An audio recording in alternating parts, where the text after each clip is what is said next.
Bwana Yesu Kristo asifiwe. Tunaendelea na somo letu la kupambanua roho. Unawezaje sasa kupambanua roho? Na tumeambiwa hapa msiamini kila roho, maana kuna roho zingine ambazo hazitokani na Mungu, zinatokana na adui, zipo duniani.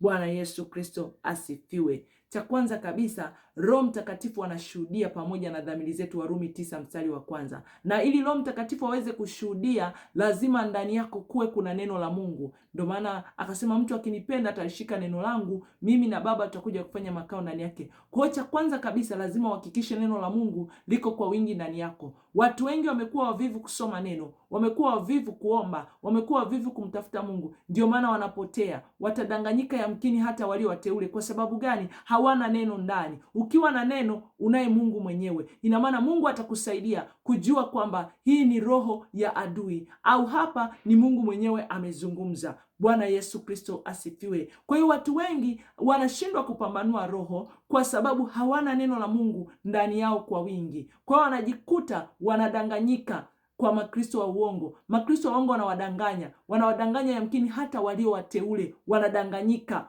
Bwana Yesu Kristo asifiwe. Kwa hiyo hizi siku za mwisho ni nyakati za hatari sana. Bwana Yesu Kristo asifiwe. Lazima tuwe makini na tuweze kupambanua roho. Bwana Yesu Kristo asifiwe. Tuweze kujua hapa ni Mungu mwenyewe au hapa ni